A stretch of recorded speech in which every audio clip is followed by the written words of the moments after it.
திமுககாக நான் பேசுகிறேன்னு சொல்லிட்டு அங்கே சபரி சென்டர் லட்ச லட்சமாக காசு வாங்கிட்டு இங்கே மீடியாவில் வந்து உட்காந்து பேசிகிட்டு இருக்கான் பார்த்தீங்களா? அந்த வீணாக போன வீணர்களின் வாய் தான் இதற்கு காரணம், மிக முக்கிய காரணம். அவங்க வந்துட்டு அவருக்கு எடப்பாடிக்கு என்ன தெரியும்?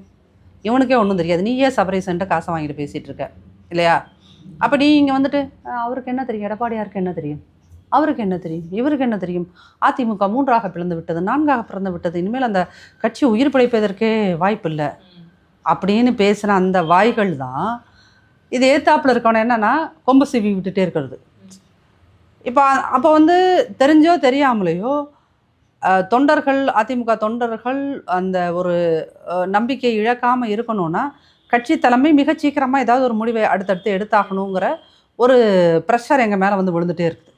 ஸோ அதன் வழியாகத்தான் இதை எடுத்தோன்னு இல்லை. பட் கட்சி தலைமை என்னென்னா எதையுமே நிதானமாக செய்யணும் அப்படிங்கிறதும், இந்த தொலைக்காட்சிகளில் உட்காந்து பேசுகிறவங்கெல்லாம் வெட்டி பேச்சாளர்கள்ங்கிறதும் தெரியும். அவங்களுக்கு பொழுது போகலைன்னா 7 மணிக்கு ஒவ்வொரு டிவிக்காரன் இது அனுப்புகிறாங்க, கார் அனுப்புகிறாங்க, ஏறி உட்காந்துட்டு போய் வம்பு பேசிட்டு வராங்க.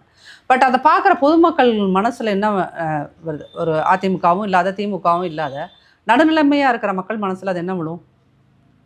அப்போ இவனுங்க சொல்கிறது உண்மைதானோ? ஏன்னா நீங்கள் ரீல்ஸை திறந்தாலே இவங்க முகம் தான் வந்து விழுந்துட்டுருக்கு திரும்ப திரும்ப. காசு கொடுத்து அதை பரப்பிக்கிட்டே இருக்காங்க பொய் செய்திகளை.